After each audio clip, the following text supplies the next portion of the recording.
Greetings everyone, my name is Etterville, and welcome back to my Let's Play of Mega Pony. During the last part, I defeated Honest Mare, Loyal Mare, and Laugh Mare. So all 6 of the Bearers of Harmony have been defeated. But before continuing on to Discord's Fortress, as promised, I'll pay a visit to the shop. Mainly because I need to buy several upgrades, as well as some items for protection or extra insurance. Now off screen, I did another playthrough of this game where I was a lot more lucky with life drops and gem drops, so I have over 700 gems to spend in the shop. In order to access the shop, just go to the menu at the bottom of the stage select and select the shop option. So here's the Core's shop, whose team comes directly from the show. It's not a remix of a previous Mega Man team. So in the shop you can buy regular staple items like extra lives and upgrades as well. We can buy extra lives, E tanks, W tanks, super tanks / M tanks, spike calls or basically Eddie, energy balancer which works like any other Mega Man game, the emergency wings aka beat calls or beat savers, so if we fall to the ground we can at least fall off a bottomless pit, we can at least fly upwards for a short while, the spike guard which acts the way like it did in Unlimited, where instead of dying instantly to a spike, you'll instead take damage. And the Mega Friendship Buster, which is essentially the Mega Buster from Mega Man 4 and onwards. Well, basically, you gain the ability to use the Charge Shot from Mega Man 5. It's specifically based on Mega Man 5 because even if you're hit while you maintain a Charge Shot, you will not lose it, so it is really powerful. At a full charge, it'll deal 3 times the amount of damage as a normal Charge Shot, so it's exactly like the Mega Man 5 one. I decided to take the Spike Guard because there's one particular Discord Fortress stage ahead which has a lot of spikes. I later realized that I didn't really have to use it, but I took it there anyway just in case. And one extra, Pegasi wings just in case for the boss coming up. So here's the Discord Fortress intro, here's Discord coming in with his Discord saucer, and we have the eyebrow wiggling. And here's Discord's Fortress, based off of the Mega Man 2 Wily Fortress. And of course we have the small pipe on the lower right corner of the screen, or the castle. And by the way, the branching pad at the bottom doesn't exist. Anyways, here's Wily Fortress number 1, or should I say Discord Fortress 1, where we start with all these owls and whatnot. Thankfully the Charge Shot can pierce right through all of them. And it also makes it easier to deal with all these Timberwolves. If you're wondering what the stage team is, it's a remix of the Mega Man 2 Wily Fortress team, combined with, or remixed with, This Day aria from the show. And to be fair, this remix uses a lot more of This Day aria than the original Mega Man 2 Wily Fortress team, which I do appreciate a lot because I feel like the Mega Man 2 Wily Fortress team, even though I like it a lot, Wily Fortress Mega Man 2 Stage 1, even though I think the team is pretty good, I feel like it's been overused, and I'd rather see some of the other Wily Fortresses representative. Same with the Mega Man 3 Wily Fortress, it's also kind of overused. I'd rather see some of the other Wily Fortress teams get some love. So considering that this stage team remixes more from the show, I do appreciate it because it makes it seem like it's its own song of sorts. If I were to pinpoint a percentage, I would say that 25% of this song is from Mega Man 2's Wily Fortress, and the other 75% or 70% comes from the show. And I do like it. In fact, this is my favorite musical track from the game. It's one of the more original ones. It's not the most original one. There are only 2 original tracks in this game, one being Zekor's shop team, and the ending team, which we'll get to soon enough. Make sure to take the bottom ladders you see there, otherwise you'll have to take a harder route through the center with all of those enemies. And also it seems that these manticores are controlled by these spines, and if you destroy them, or use the stair to destroy the spine, well, they become docile. But if you take the bottom route, you have to go through all those glut of enemies. Not to mention, there's that one point over spikes where I don't think you can make a jump without having to force to use the Sonic Rain Boom or Rainbow Dash, which I will be using extensively in the next stage for a certain reason. Here's one last Gummy Bot, and then we'll reach the end of the stage. Now, it's actually quite appropriate to have a Gummy Bot here because we'll be seeing a similar, harder version of the arcing pattern soon enough. And here's the And here's the boss of Discord Fortress 1, the Mecha Red Dragon, or as I like to call him, Mecha Basil. In the first phase, when he's on the right side of the screen, he'll fire those 5 orbs just like Gummy did at your current position. So make sure to keep dodging, and once you do enough damage, make sure to get on that platform, which I failed to do, and jump over him when he sweeps forward. When he goes to the left side of the screen, he'll start then firing 8 orbs at a time instead. And once you take out over half of his health bar, he then blurs the screen so you can't see where the platforms are anymore. However, there's a glitch with how it's done, so if you rapidly press the pause and unpause button, you can actually see where the platforms are temporarily. And of course, if you use the stair, you can immediately take out the fog, and you can stun him. And of course, if you actually use the stair at the beginning of the fight, which is of course his weakness, you can actually prevent him from sweeping over to the other side and creating the fog in the first place. So it makes it really easy. Although with the exploit, with pausing and unpausing the game, figuring out where to jump to isn't that bad either. It's really trying to guide all of those 8 energy orbs or flame orbs away from you, and that's where problems start to come along. And here's Discord Fortress number 2, which I find to be considerably harder than Discord Fortress 1, mainly due to all of the instant death traps. Here we have these bounce cannons, or whatever they're called. I'll call them bounce cannons.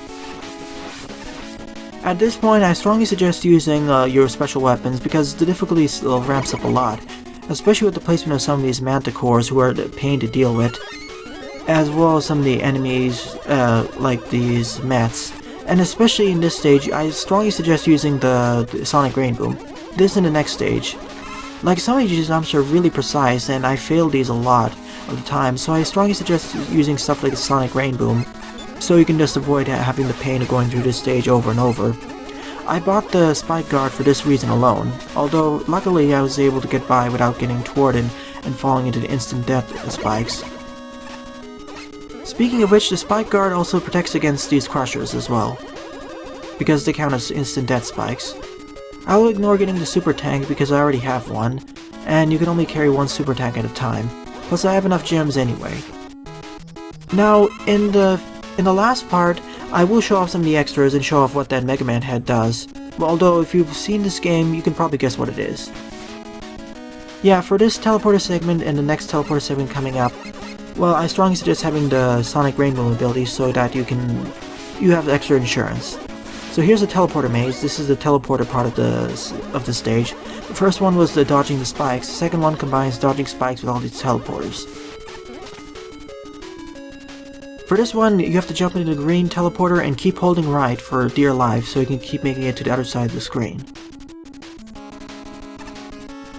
Now, for some reason, we have this orange end teleporter here for some particular reason. I think it's for show because I don't see a reason to teleport back over there. And I didn't want to deal with this manticore. Originally, I was going to use the stair, but I was able to deal with it thankfully due to my higher jump height granted by all the water.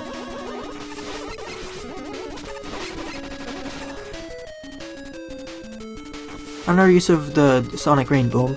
If I didn't use it there, I would have died actually. I think the orange teleporter was because of the green teleporter near the spikes. Speaking of which, you're forced to use weapons in this upcoming segment because you can't fire any shots that'll reach below, so you need to either use the Apple Bucker or the Magic Wave.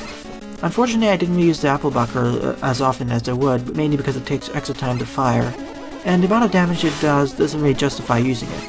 If it dealt 1 or 2 more points of damage, I would have used it more. Otherwise, I'd rather just use the Sonic Rain Boom, the Stair, or even the Magic Wave because it's better for dealing damage, and it's faster too. For this stage, I really didn't want to deal with these manticores. I just spammed the Stair. Thankfully, in between each of the Discord Fortress stages, your weapon energy is completely refilled, so you don't need to worry about that. Once again, I really like this stage team. And here's the boss of Discord Fortress 2, the Wendigo, who has a rather long intro for some reason. Now, first it starts the battle with a dash attack to get close to you. Now, what it does next will depend on how far it is from you. If you're rather far away from it from its last dash attack, it'll do another dash attack towards you. Now, you can infinitely do that and completely break the boss and make it really easy. However, if you get too close to it, it'll then fire those ice crystals or ice spikes at the bottom, and after it does a certain amount, it'll charge right into you. That's the harder way of fighting the boss. And also, once you reduce the Wendigo's health under about half, it'll create that ice tornado ability, which will try sucking you in. And if you get sucked in, you'll constantly take damage. In addition to that, it'll fire those ice clouds, which will fire ice spikes downwards. It'll fire 4 of those. And then after it fires 4 of those, get ready because it'll charge towards your position. And then in rinse and repeat, it'll fire those ice spikes, or if you're far enough away, it'll return to dashing. If you can lock it into dashing backwards and forwards, this is a really easy fight. But if you want to have a harder battle, and here I wanted to show off both ways the Wendigo can attack, stay close to it and you'll have to dodge the ice spikes and it charging into you. Its weakness is of course the magic wave, mainly because Wendigos feed off of discord and hatred, mainly hatred. And the magic wave is, one of its elements is friendship, so friendship is toxic to the Wendigos, I presume. So here's Discord Fortress number 3, whose team remixes the second Wily stage team from Mega Man 2, and one of the CMC teams from the show, I believe. Fitting for a certain reason we'll see later on. This is another one of these stages where using the Sonic Rainbow makes it a lot easier. Well, it's not as dangerous as the Discord Fortress 2, where there was a lot more segments where you can easily get skewered and by spikes, but here there are a certain number of segments here which you can also get hit by spikes, but it's not as precise as the previous one. But using the Sonic Rainbow really speeds up the stage, basically. Like segments here, you don't need to worry about waiting for the balloons. Also, there is some more forced weapon usage in this stage. As you saw over there, I couldn't really cross that spike gap or that Sniper Joe over there without using the Sonic Rainbow. Thankfully, for the most part, these fortress stages don't really require as much special weapon usage outside of a few minor locations. So Mega Buster only perfect runners rejoice. Be really careful here and stay to the right side of the screen before the balloons come, so you don't end up getting pushed up by the balloons into the spikes. And like I said back in Laughmare stage, these balloons have some rather wonky hitboxes. Also, something else a bit wonky I noticed while playing through this game. For some reason, once Mega Pony reaches the apex of these ladders, he slows down a bit before getting up. I don't remember this happening in the original Mega Man games, where if Mega Man reached the top of the ladder, he didn't slow down, he kept the same speed. Now here's what I was talking about way back in Loyalmare stage. Or last part at least. Now you have to fight 2 Wonderbolts at the same time, and this can get really dangerous because you can only damage them when they're doing those lightning kicks. And of course they can chase you around rather easily, and the only thing that can block their lightning shots is the Gem Shield, or Gem Seeker, but that doesn't damage them when they're jumping. Nothing does, actually. So here we're refighting Sweetiebot, who is actually a repurposed Guts Dozer. And it was fitting that Sweetiebot was back in the Generous Mare stage, because Sweetiebot, aka Sweetie Belle, is a rarity, aka Generous Mare's little sister. So it's fitting that we would see her back in Generous Mare stage. Also a nice fitting repurpose of the Guts Dozer, who was actually one of the bosses in Mega Man 2's Wily Fortress stages. Here's also a nice place to restock weapon energy from those candy tallies.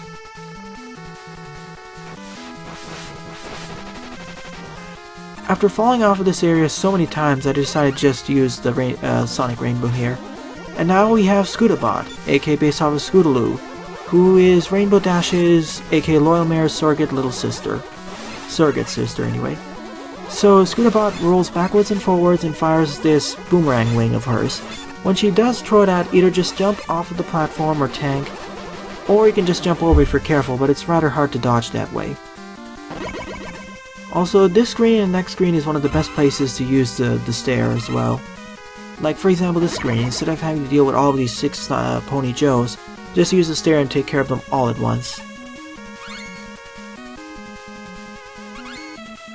Also, as an addendum to one of the things I said back in part 1 of Generous Mare's stage, I made a mistake with saying the guts of these Dozer tracks are damaging. No, they don't have a hitbox.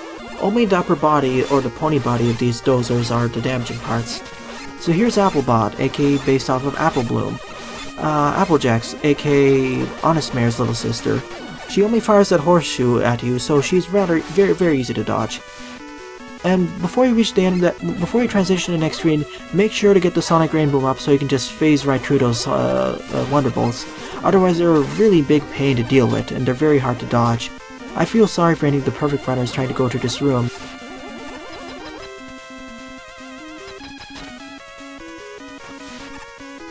Here's the boss room, and nope, by the way, I tried reaching the right side of the boss room, but it's a fake. So here's the boss of this stage, the Omega Crusader, or as I'd like to call it, the CMC Megazord, aka it's a combination of Applebot, Sweetiebot, and Scootabot. First, it'll try stomping its hooves at you, and then after it tries stomping you with its hoof about 3 or 4 times, you choose one of 3 attacks.